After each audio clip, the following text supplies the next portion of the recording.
Baik, untuk materi kekerasan seksual, kita mencoba melihat kekerasan seksual itu adalah suatu tindakan, baik ucapan maupun perbuatan yang dilakukan seseorang untuk menguasai atau memanipulasi orang lain, serta membuatnya terlibat dalam aktivitas seksual yang tidak dikehendaki. Nah, dari materi kekerasan seksual ini, kita lihat bahwa ada beberapa aspek penting. Yang pertama, adanya pemaksaan dan tidak adanya persetujuan dari korban. Dan yang kedua, korban ada juga yang tidak mampu memberikan persetujuan. Misalnya anak atau penyandang disabilitas. Jadi mungkin kita juga pernah mendengar atau membaca bahwa ada anak dengan eh, keadaan disabilitas tiba-tiba ketahuan hamil. Dia tidak bisa memberikan informasi siapa yang melakukan dan juga kapan, di mana, sama sekali tidak tahu. Karena memang dia tidak mampu untuk memberikan informasi tadi. Nah itu pasti ada di sekitar kita hal-hal seperti ini. Kan kita lihat coba. Kalau kita lihat hak asasi manusia atau HAM, yang merupakan hak yang melekat pada diri manusia, bersifat sangat mendasar dan mutlak diperlukan, sehingga manusia tadi dapat berkembang sesuai dengan bakat, cita-cita, dan martabatnya. Nah, kalau sudah terjadi kekerasan, apalagi kekerasan seksual, maka ini sudah dilanggar. Dia tidak lagi bisa berkembang, dia juga tidak bisa lagi eh, meneruskan cita-citanya, sehingga pada kekerasan seksual jelas ada pelanggaran HAM. Kita lihat ada 15 bentuk kekerasan seksual. Yang pertama, perkosaan. Perkosaan ini bisa terjadi di rumah, bisa terjadi di luar rumah, bisa terjadi di tempat umum tapi sepi. Kemudian bisa dilakukan satu-satu atau dilakukan bersamaan terhadap satu orang. Kemudian ada intimidasi seksual. Intimidasi, jadi ada ancaman, awas, jangan bilang-bilang. Ini terjadi juga. Banyak terjadi biasanya ada relasi kuasa dan tidak. Misalnya guru dengan murid,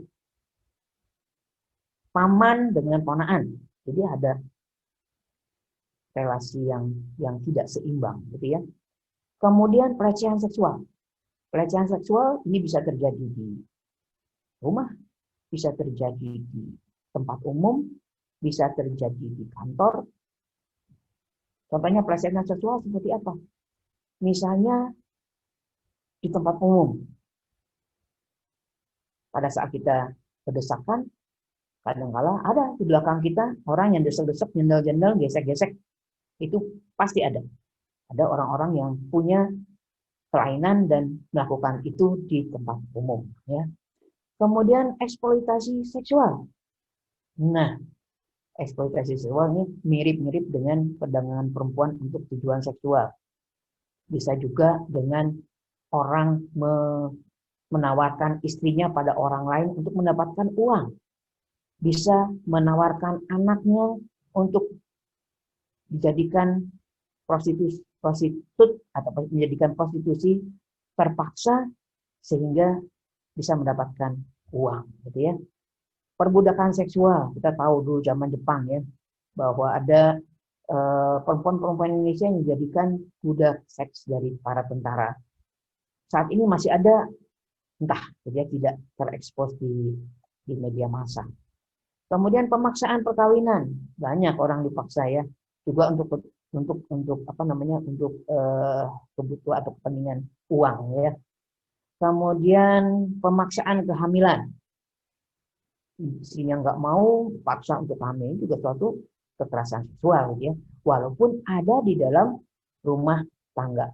Jadi yang namanya perkosaan, pemaksaan kehamilan itu juga bisa terjadi pada saat dalam perkawinan. Kemudian pemaksaan aborsi itu juga suatu hal yang merupakan kekerasan seksual yang bisa berakhir dengan kematian. Sebab kita saat ini tidak menganut pro-choice, ya. Kita tidak bisa memilih mau aborsi atau diteruskan. Oke, baik. Jadi untuk bentuk kekerasan seksual lainnya, misalnya juga adalah pemaksaan kontrasepsi dan sterilisasi. Entah itu oleh petugas, bisa juga oleh suami, bisa terjadi. Kemudian penyiksaan seksual. Ada beberapa orang yang punya kelainan seksual sehingga dia akan mendapatkan satu kepuasan pada saat melakukan penyiksaan kepada pasangannya. Bisa dengan pukulan, bisa dengan melakukan dibekap gitu ya, dibekap, kemudian dicekik, kemudian dilukai selama pasangannya itu mengeluh atau kesakitan, itu semakin dia puas. Itu adalah penyiksaan secara seksual. Kemudian penghukuman tidak manusiawi dan bernuansa seksual. Kita tahu juga ada beberapa zaman dulu untuk supaya orang mau mengaku, kemudian dilakukan satu penyiksaan yang kaitannya ada dengan alat kelamin, ya. Kemudian praktek tradisi bernuansa seksual yang membahayakan atau mendiskriminasi perempuan. Ada suatu tradisi di Nusa Tenggara Timur yang kita sebut dengan sifon, ya. Sifon itu seorang anak laki-laki yang habis sunat itu diharuskan didinginkan dengan melakukan hubungan seks dengan perempuan. Nah, bayangkan kalau dengan yang belum pernah melakukan hubungan seksual kan nggak mungkin. Jadi berarti dia harus mencari perempuan yang mau dilakukan hubungan seksual. Nah, sekarang siapa yang mau? Akhirnya mereka mencari adalah PSK. PSK kemungkinan ada IMS-nya, ada HIV/AIDS-nya. Sehingga ini juga akan mencoba mendapatkan yang kita sebut dengan penularan dari infeksi menular seksual. Itu masih terjadi sampai sekarang, ya. Kemudian pengontrolan secara seksual oleh biasanya laki-laki ke perempuan, atau mungkin juga dari perempuan ke laki-laki mungkin ada, ya. Sekarang bagaimana aspek hukumnya? Di dalam KUHP itu ada istilah pencabulan. Tidak ada istilah kekerasan seksual. Tidak ada istilah perkosaan. Tapi ada istilah pencabulan, ya. Kemudian ada juga istilah melanggar kesusilaan. Sehingga secara eksplisit ada kata-kata pelecehan, kemudian perkosaan, sepertinya tidak ada, ya. Nanti ini bisa dicari lagi informasi mengenai hukum, ya. Tapi yang pasti bahwa perlu alat bukti. Ada keterangan saksi, ada surat keterangan, ada keterangan ahli, ada petunjuk lain, dan keterangan terdakwa. Petunjuk ini harus betul-betul kita pahami. Kalau ada yang mengalami tindak kekerasan, jangan lupa alat bukti ini tidak boleh dihilangkan. Kadang-kala saking kesel dia langsung pulang, mandi, kemudian barang-barang yang ada luka dan lain sebagainya, pakaian langsung dia bungkus, dia buang. Ini yang diharapkan diinformasikan, jangan, karena itu penting untuk alat bukti, ya. Sekarang dampaknya pada korban apa? Korban perkosaan, korban pelecehan, korban intimidasi, dan lain sebagainya. Kalau sudah sering terjadi ataupun baru sekali, itu dorongan untuk bunuh diri ada. Dia akan trauma secara seksual. Ada gangguan fungsi reproduksi, karena kemungkinan terjadi infeksi menular seksual dan lain sebagainya bisa terjadi dan akhirnya fungsi reproduksinya terganggu. Kemudian perilaku juga cenderung berubah. Mungkin dia akan menjadi depresi, jadi diam, mengurung diri di kamar, itu bisa terjadi. Dampak psikologisnya ada. Luka secara fisik, iya. Nah, luka, sekali lagi luka ini betul-betul harus kita rekam, kalau perlu difoto, kalau perlu ke dokter untuk dibuatkan semacam medical record.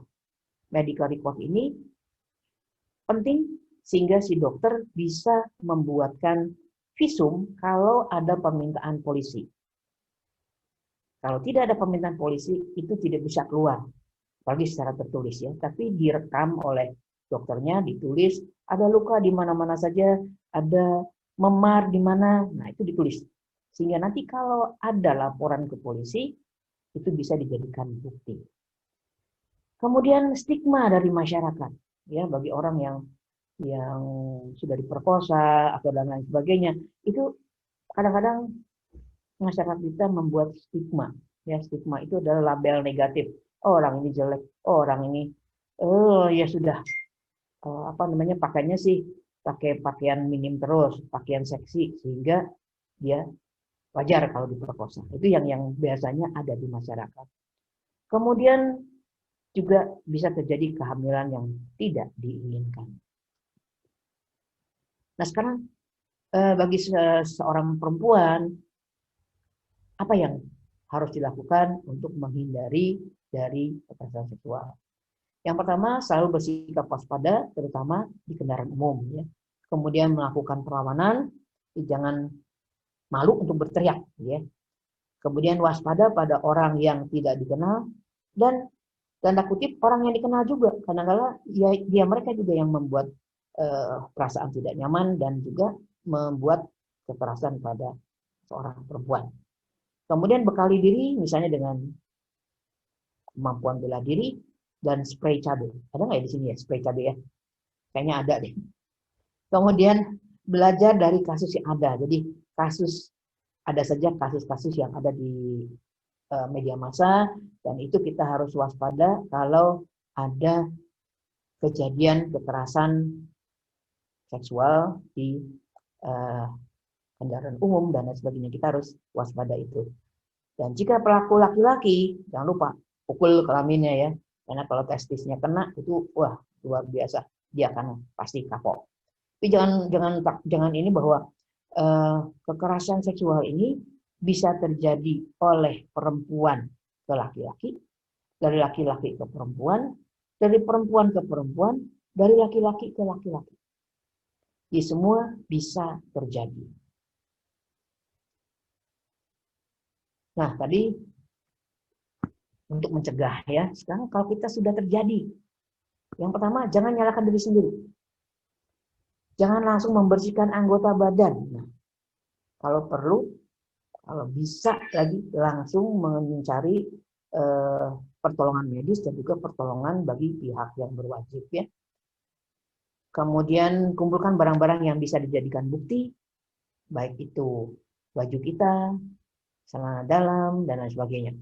Cari dukungan orang tua jangan lupa, dukungan dari tenaga medis, dukungan dari pihak yang berwajib itu harus dicari ya.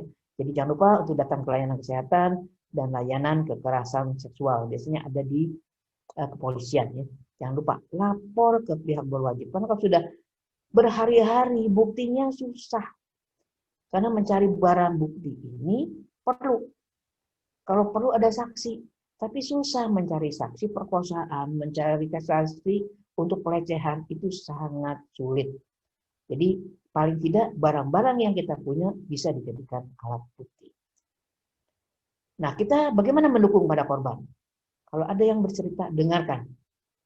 Dengarkan betul, jangan disela, jangan menstigma, berikan informasi hak-hak korban. Hak itu berarti hak kita untuk menuntut bagi mereka yang melakukan. Kemudian jangan tinggal diam. Ikut kegiatan advokasi, dukung lembaga layanan korban kekerasan seksual seperti ada lembaga bantuan hukum dan lain sebagainya. Saya kira itu perlu kita dukung, sehingga paling tidak kita akan mengurangi trauma, mengurangi stigma, dan kita bisa menyebarkan informasi hak-hak korban jika ada kekerasan seksual. Saya kira sudah demikian.